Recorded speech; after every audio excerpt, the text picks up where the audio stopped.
mga kabuksit, magluluto naman tayo ngayon ng rellenong tokwa. Para sa mga gagamitin natin ngayon, meron tayo ditong asukal, durog na paminta, asin, bechin, onion leeks, sibuyas, carrots, red bell pepper, breadcrumbs, pickles, pasas, itlog, cornstarch, at ang mga bida sa lulutuin natin ngayon ay ang ating giniling na karne at tokwa. Ang una natin gagawin mga kabuksit, paghalo-haluin lang natin itong mga sangkap natin dito sa giniling natin na karne. Tingnan natin ang asukal, durog na paminta, asin, pamalakas na natin bechin, syempre hindi mawawala yan, onion leeks, sibuyas, carrots, ang ating pasas, pickles, breadcrumbs, red bell pepper. Saka lang natin siya haluin. Lagyan na natin dito yung tokwa natin at saka yung itlog. Saka lang natin halu-haluin. Tandaan nyo mga kabuksit, tansyameter lang ginagamit natin dito. Mas effective yun. Ito na yung pinaghalo-halo nating mga sangkap. Ang gagawin naman natin sa tokwa, i-coat lang natin siya sa breadcrumbs. Ganito lang, ulit-ulit lang. Hanggang sa matapos. Ito na yung mga na-coat natin na tokwa. Lalagyan lang natin siya ng yung giniling natin kanina.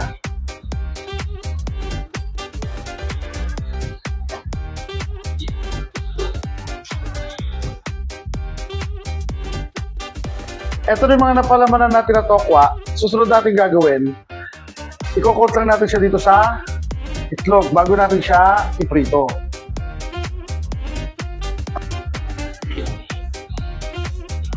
Ganyan lang mga kabuksit. Ulit-ulit lang. Dito tayo ng mantika sa kawali. Lagyan na natin yung ating tokwa. Sa medium heat lang yan mga kabuksit. Iprito lang natin siya ng mga 8 minutes sa mahinang apoy. At habang inintay natin maprito ang ating tokwa, shoutout po muna tayo kay Sir Roel Ramiscal at kay Sir Jeff Martinez ng Davao City. Shoutout po sa inyo dyan, idol.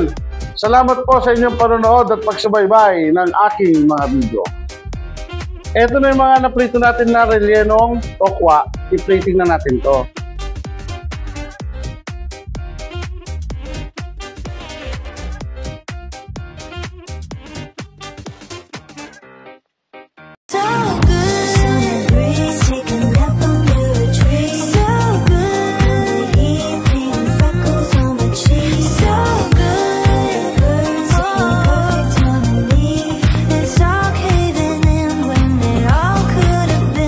Ito na ang ating finished product ng rellenong tokwa.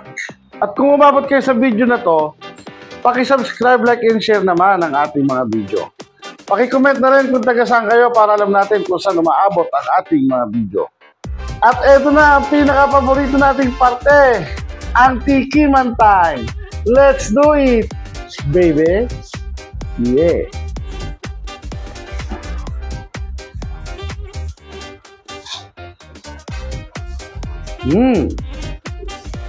Yummy.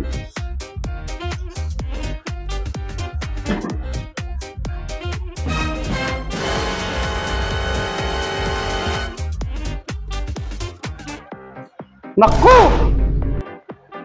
Hindi na talaga tayo papayat.